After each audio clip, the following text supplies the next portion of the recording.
السلام علیکم ناظرین، میں محمد اسلم حسین سیاست کی عالمی خبروں میں آپ سب کا استقبال کرتا ہوں۔ پاکستان نے آج جمعرات کی الگ صبح ایران کے سیستان بلوچستان صوبے میں دہشت گردوں کے ٹھکانوں پر فوجی حملے کیے، جس میں 9 افراد مارے گئے۔ اس کے بعد پاکستان اور ایران کے درمیان جنگ چھڑنے کے امکانات پیدا ہو گئے ہیں۔ اس حملے کے بعد خبر ہے کہ پاکستان نے ایران سے کہا ہے کہ وہ تحمل کا مظاہرہ کریں۔ ذرائع کے مطابق پاکستان نے ایران سے تحمل سے کام لینے کی درخواست کی ہے اور اپیل کی ہے کہ وہ مزید کوئی ایسا قدم نہ اٹھائے جس سے دونوں پڑوسیوں کے درمیان کشیدگی میں مزید اضافہ ہو۔ دراصل گزشتہ روز بلوچستان میں ایران کے میزائل اور ڈرون حملے کے بعد پاکستان سخت مشتعل ہو گیا تھا۔ وزارت خارجہ نے گزشتہ روز ایران سے اپنے سفیر کو واپس بلا لیا اور پہلے سے طے شدہ سبھی 2 طرفہ دوروں کو معطل کر دیا۔ پاکستان کی وزارت خارجہ نے آج جمعرات کی صبح ایک بیان میں کہا، آج الگ صبح پاکستان نے ایران کے سیستان بلوچستان صوبے میں دہشت گردوں کے ٹھکانوں پر مربوط اور ٹارگیٹڈ فوجی حملے کیے ہیں۔ اس نے کہا ہے کہ انٹیلیجنس کی بنیاد پر کی گئی اس کارروائی میں کئی دہشت گرد مارے گئے ہیں۔ تاہم ایران کی سرکاری مہر خبر رساں ANC نے ایک سیکورٹی اہلکار کے حوالے سے بتایا کہ پاکستان کی جانب سے ایک سرحدی گاؤں پر میزائل حملے میں 3 خواتین اور 4 بچوں سمیت 9 افراد کی موت ہو گئی ہے۔ پاکستان نے ایران کے صوبے سیستان بلوچستان میں دہشت گردی کے اہداف پر فضائی حملے کے بعد جاری کردہ اپنے بیان میں کہا ہے کہ ہم ایران کے ساتھ تناؤ میں اضافے کا ارادہ نہیں رکھتے۔ پاکستانی وزارت خارجہ کی ترجمان ممتاز زہرا بلوچ نے معمول کے ہفتہ وار پریس کانفرنس کے لیے جاری کردہ بیان میں کہا ہے کہ پاکستان ایران سمیت تمام ممالک کے ساتھ پرامن تعلقات کا خواہش مند ہے، لیکن پاکستان کی سلامتی اور خود مختاری ایک مقدس قدر ہے اور پاکستان اپنے دفاع کے لیے ہر دائم تیار ہے۔ بلوچ نے کہا ہے کہ پاکستان ایرانی حدود میں دہشت گردوں کے خلاف فضائی حملے کے بعد تناؤ میں اضافے کا خواہش مند نہیں ہے۔ پاکستان ایرانی عوام کو دوست اور برادر عوام کی حیثیت سے دیکھتا ہے اور ہمیشہ قیام امن بذریعہ ڈائیلاگ کے لیے ہمسایہ ممالک کے ساتھ روابط جاری رکھے گا۔ انہوں نے کہا کہ بشمول دہشت گردی تمام مشترکہ مسائل سے مقابلے کے لیے ڈائیلاگ اور تعاون نہایت ضروری ہے۔ ترکیہ کے وزیر خارجہ خاقان فیدان نے کہا ہے کہ ہم پاکستان اور ایران کے درمیان کشیدگی نہیں چاہتے، اس سلسلے میں ہم تعاون کے لیے تیار ہیں۔ سرکاری دورے پر اردن میں موجود ترک وزیر خارجہ نے عمان میں اردنی ہم منصب ایمن الصفدی کے ہمراہ ایک مشترکہ پریس کانفرنس سے خطاب کرتے ہوئے یہ بات کہی۔ اس موقع پر خاقان فیدان نے بتایا کہ انہوں نے پاکستانی و ایرانی ہم منصبوں سے رابطہ کرتے ہوئے خطے میں مزید کشیدگی پیدا کرنے سے گریز اور اعتدال پسندی کا مظاہرہ کرنے کی درخواست کی ہے۔ انہوں نے کہا کہ دونوں وزراء خارجہ نے کشیدگی میں کمی لانے کا اظہار کیا ہے، جس پر ہم نے ترکیہ کے مکمل تعاون کا یقین دلایا ہے۔ انہوں نے کہا کہ ترکیہ نہیں چاہتا کہ پاکستان اور ایران میں کشیدگی بڑھے، کیونکہ 7 اکتوبر کے بعد سے لبنان، فلسطین، مصر اور آس پاس کے تمام مسلم ممالک میں کشیدگی دیکھی جا رہی ہے۔ اب ایران اور پاکستان میں کشیدگی مزید جنگ کو ہوا دے سکتی ہے۔ ترکیہ کے صدر رجب طیب اردوغان نے آج جمعرات کو بلدیاتی انتخابات میں انقرہ کے میئر کے لیے انتخاب لڑنے کے لیے ایک سخت ڈائیں جماعت کے قوم پرست سابق رکن کا انتخاب کیا۔ اردوغان کی Islamic conservative justice and development party ملک گیر بلدیاتی انتخابات میں secular opposition republican people's party سے ترکی کے اہم شہروں کا کنٹرول واپس حاصل کرنے کی کوشش کر رہی ہے۔ اپوزیشن ریپبلکن پیپلز پارٹی 2019 کے انتخابات میں استنبول اور انقرہ میں اقتدار میں آئی، جس نے اپنے 21 سالہ دور اقتدار میں اردوغان کی سیاسی ناقابل تسخیریت کی چمک کو پنکچر کر دیا ہے۔ اردوغان نے صدر کے طور پر آخری 5 سالہ مدت کے لیے گزشتہ سال دوبارہ انتخاب حاصل کرنے کے بعد حزب اختلاف کے زیر قبضہ ازمیر کے ساتھ ساتھ دونوں شہروں کو دوبارہ جیتنے کا ہدف مقرر کیا ہے۔ آج جمعرات کو ترک رہنما نے ترگٹ آلٹونک کا نام لیا، جو انقرہ کے محنت کش طبقے کے ضلع کیسورین کے ایک 62 سالہ سربراہ ہیں۔ ان کو انقرہ کے موجودہ میئر منصور یاواز سے مقابلہ کرنے کے لیے اپنے امیدوار کے طور پر نامزد کیا گیا۔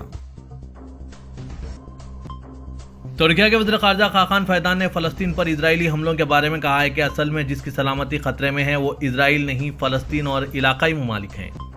اپنے دورے اردن کے دوران وزیر خارجہ فیدان نے دارالحکومت عمان میں اردن کے نائب وزیر اعظم اور وزیر خارجہ ایمن الصفدی کے ہمراہ ایک مشترکہ پریس کانفرنس میں شرکت کی۔ پریس کانفرنس سے خطاب میں انہوں نے کہا کہ اسرائیل 7 اکتوبر سے غزہ پر حملے جاری رکھا ہوا ہے۔ یہ حملے 24,000 سے زائد فلسطینیوں کی اموات کا سبب بن چکے ہیں۔ اسرائیل کی طرف سے سیکیورٹی کو وجہ دکھا کر ان حملوں کو جائز حیثیت دینے کی کوشش کو ہرگز قبول نہیں کیا جا سکتا۔ اسرائیل کی جانب سے دہشت گردی کی جا رہی ہے، معصوم فلسطینیوں کو مارا جا رہا ہے، پھر یہ سیکیورٹی کی وجہ کیسے ہو سکتی ہے؟ وزیر خارجہ خاقان فیدان نے کہا ہے کہ اسرائیل اپنی سلامتی کو یقینی بنانے کے دعوے سے جو کچھ کر رہا ہے وہ توسیع پسندی اور قبضے کے علاوہ اور کچھ نہیں ہے۔ ہر جنگ اور ہر بحران کے بعد اسرائیل کی زمین میں اضافہ اس حکمت عملی کا ٹھوس ثبوت ہے۔ انہوں نے کہا کہ اسرائیل دریائے اردن میں یہودی آبادکاری کے ذریعے فلسطینی زمین چوری کر رہا ہے۔ لگی لپٹی رکھے بغیر بات کی جائے تو جس کی سلامتی کو خطرہ درپیش ہے وہ اسرائیل نہیں، فلسطین اور دیگر علاقائی ممالک ہے۔ پوری دنیا کا اس حقیقت کو دیکھنا ضروری ہے۔ غزہ میں بے گھر فلسطینیوں کی کثرت والے علاقوں میں ہیپیٹائٹس اے پھیل رہا ہے۔ غزہ وزارت صحت نے جاری کردہ بیان میں کہا ہے کہ اسرائیلی حملوں کی وجہ سے بے گھر فلسطینیوں کے رہائشی علاقوں میں انتہائی گنجان نفوس کی وجہ سے ہیپیٹائٹس اے پھیلنا شروع ہو گیا ہے۔ بیان کے مطابق عرقان کے پھیلاؤ کی وجوہات متاثرہ علاقوں میں انسانوں کی کثرت اور حفظان صحت کی غیر صحت مندانہ شرائط ہے۔ غزہ وزارت صحت نے جاری کردہ دوسرے بیان میں متنبہ کیا ہے کہ ضروری سامان کی عدم فراہمی کے باعث CBC ٹیسٹ کسی بھی وقت بند ہو سکتے ہیں۔ واضح کہ غزہ کے بے گھر فلسطینی 7 اکتوبر سے جاری اسرائیلی حملوں کی وجہ سے نہایت مشکل حالات میں زندگی گزار رہے ہیں۔ حکام مہاجرین کے علاقوں میں معتدی امراض پھیلنے کا خطرہ ظاہر کر رہے ہیں۔ اسرائیلی فوج کے سربراہ ہیرزی ہیلوی نے کہا ہے کہ لبنان کی سرحد پر جنگ کا احتمال پہلے سے کہیں زیادہ قوی ہو گیا ہے۔ اسرائیلی فوج کے جاری کردہ تحریری بیان کے مطابق لبنان کی سرحد پر بناوٹی جنگی شرائط میں کی گئی فوجی مشقوں کے دوران ہیلوی نے کہا کہ میں نہیں جانتا کہ شمال کی طرف جنگ کب شروع ہوگی، لیکن میں آپ کو اتنا ضرور بتا سکتا ہوں کہ آئندہ مہینوں میں جنگ شروع ہونے کا احتمال ماضی کے مقابلے میں کہیں زیادہ قوی ہوئے۔ انہوں نے کہا کہ اسرائیلی فوج نے غزہ کی جنگ سے بہت کچھ سیکھا ہے اور لبنان میں جنگ کے لیے تیاریوں میں اضافہ کر دیا ہے۔ لبنان میں اسرائیلی فوج اپنے ہدف تک نہایت حتمی رسائی کی خواہش مند ہے اور یہ ہدف اسرائیل کے شمال میں رہنے والوں کو ان کے گھروں میں واپس بھیجنا ہے۔ واضح کہ اسرائیل کے وزیر اعظم بنیامین نتن یاہو نے 8 جنوری کو شمالی سرحد پر ایک یونٹ کا دورہ کیا اور جاری کردہ بیان میں کہا تھا کہ ہم لبنانی سرحد پر سیکیورٹی کو یقینی بنانے اور بے گھر ہونے والے اسرائیلیوں کو ان کے گھروں میں واپس لانے کے لیے حزب اللہ کے ساتھ جنگ سمیت ہر چیز کے لیے تیار ہیں۔ سرحد پر 8 اکتوبر سے اسرائیلی فوج اور حزب اللہ کے درمیان وقتاً فوقتاً جھڑپیں ہو رہی ہے۔ ان جھڑپوں میں 29 لبنانی شہری، 162 حزب اللہ اراکین، 6 اسرائیلی شہری اور 10 اسرائیلی فوجی ہلاک ہو چکے ہیں۔ غزہ کی پٹی میں تقریباً 4 ماہ سے جاری حماس اور اسرائیلی فوج کی لڑائی میں حماس کے سرنگ نیٹ ورک کو دیکھ کر اسرائیلی فوج بھی حیران ہو چکی ہے۔ امریکی اخبار نیو یارک ٹائمز کی رپورٹ کے مطابق غزہ میں اپنی زمینی کارروائی کے دوران اسرائیلی فوج حماس کی کھودی گئی سرنگوں کو دیکھ کر حیران رہ گئی۔ اخباری رپورٹ کے مطابق ان سرنگوں میں سے ایک اتنی چوڑی ہے کہ ایک کار اس میں چلائی جا سکتی ہے، جبکہ دیگر زیر زمین نیٹ ورک تقریباً 3 فٹ ہال کے میدانوں کے سائز کے ہے۔ اسرائیلی فوج کا کہنا ہے کہ اس سے حماس کے رہنما کے گھر کے نیچے ایک سیڑھی ملی ہے جو 7 منزلہ گہرائی میں ایک سرنگ تک جاتی ہے۔ سرنگوں میں داخل ہونے والے اسرائیلی اہلکار سرنگوں کی وسعت، گہرائی اور معیار کو دیکھ کر حیران رہ گئے۔ ان کا خیال ہے کہ اب تک جتنی سرنگوں کا پتہ چلایا گیا ہے ان سے کہیں زیادہ سرنگیں مزید باقی ہے جن کی نشاندہی ابھی کرنا ہے۔ سرنگوں کے نیٹ ورک کے اندازوں سے پتہ چلتا ہے کہ یہ سرنگیں 350 سے 450 میل تک لمبے سرنگ نیٹ ورک کے وجود کی نشاندہی کرتی ہے۔ کچھ حکام کا کہنا ہے کہ سرنگوں کی طرف جانے والے تقریباً 5700 الگ الگ راستے ہیں۔ اسرائیلی فوج ان سرنگوں کو حماس کے لیے لائف لائن سمجھتی ہے، اسی لیے اسرائیل ان سرنگوں کو مٹانے کی کوشش کر رہا ہے۔ اس تناظر میں اسرائیل کی ریجمنڈ یونیورسٹی میں سرنگوں کی جنگ کے ماہر ریچمنڈ بیرک نے کہا کہ اگر آپ حماس کی قیادت اور حماس کے ہتھیاروں کو تباہ کرنا چاہتے ہیں تو آپ کو سرنگوں کو تباہ کرنا ہوگا۔ نیو یارک ٹائمز کی رپورٹ کے مطابق حماس نے سرنگوں میں بہت زیادہ سرمایہ کاری کی ہے۔ اس کے جنگجو نقل و حمل کے لیے ان پر انحصار کرتے ہیں اور وہ حماس کے سینئر رہنماؤں کی حفاظت بھی کرتے ہیں۔ ان میں ہتھیار ذخیرہ کیے جاتے ہیں۔ حماس نے اس سے قبل ہی کہہ دیا تھا کہ اسرائیلی فوج غزہ کے سرنگوں میں اپنی خبر دیکھ رہی ہے۔ سعودی وزیر خارجہ شہزادہ فیصل بن فرحان نے ڈائیوس میں ورلڈ اکنامک فورم کے موقع پر پاکستان کے نگران وزیر اعظم انوار الحق کاکڑ سے ملاقات کی۔ الاخباریہ اور SPA کے مطابق ملاقات میں مشترکہ دلچسپی کے علاقائی اور بین الاقوامی امور اور تازہ ترین پیش رفت کا جائزہ لیا گیا۔ سعودی عرب اور پاکستان کے درمیان 2 طرفہ تعلقات مختلف شعبوں میں انہیں مضبوط بنانے اور ترقی دینے کے طریقوں پر تبادلہ خیال کیا گیا۔ پاکستان ایران سرحد پر ہو رہی پیش رفت پر بھی بات چیت کی گئی۔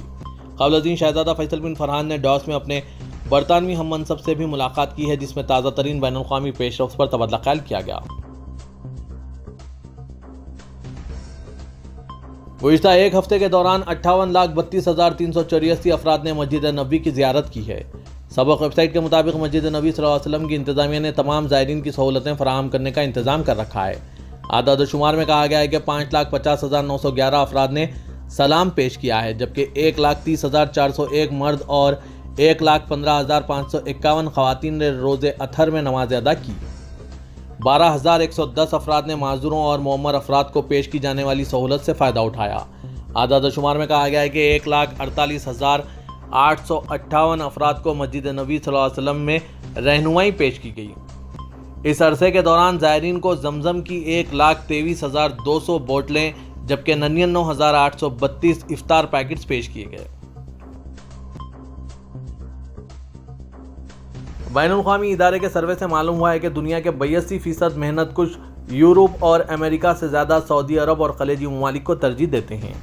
سبق ویب سائٹ کے مطابق سروے ریکروٹمنٹ کمپنی لنکڈن نے کہا ہے، جس میں 16,300 محنت کشوں سے رائے لی گئی۔ سروے میں کہا گیا ہے کہ رائے دینے والوں میں 46% نے سعودی عرب اور خلیجی ممالک کی طرز معیشت کو پسند کیا ہے۔ 35% کا خیال ہے کہ سعودی عرب اور خلیجی ممالک میں زیادہ بہتر طریقے سے زندگی گزاری جا سکتی ہے، جبکہ 35% کا خیال ہے کہ یہاں رہ کر وہ اپنے کام میں مزید ترقی کر سکتے ہیں۔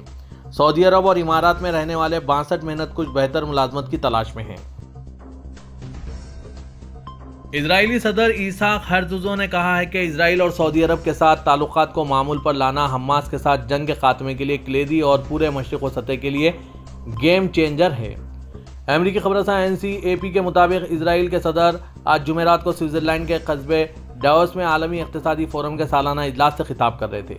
انہوں نے مزید کہا کہ یہ ابھی معاملہ ہے اور اس میں کافی وقت لگے گا، تاہم میں سمجھتا ہوں کہ یہ حقیقت میں دنیا اور خطے میں ایک بہتر مستقبل کی جانب بڑھنے کا ایک موقع ہے۔ اسرائیل کے صدر کی یہ بات سعودی عرب کے وزیر خارجہ شہزادہ فیصل بن فرحان کے ڈیووس میں ایک پینل میں گفتگو کے چند روز بعد سامنے آئی ہے۔ سعودی وزیر خارجہ نے پینل میں بات کرتے ہوئے کہا تھا کہ مملکت اس بات سے اتفاق کرتی ہے کہ علاقائی امن میں اسرائیل کا امن بھی شامل ہے۔ انہوں نے کہا کہ سعودی عرب یقیناً اسرائیل کو ایک بڑے سیاسی معاہدے کے حصے کے طور پر تسلیم کر لے گا۔ ولی عہد شارجہ کے نائب حکمران اور شارجہ ایگزیکٹو کونسل کے چیئرمین شیخ سلطان بن محمد بن سلطان القاسمی نے شارجہ ڈیجیٹل ڈپارٹمنٹ کے ڈائریکٹر کی ترقی اور تقرر سے متعلق کونسل کی 2024 کی قرارداد نمبر 2 جاری کی۔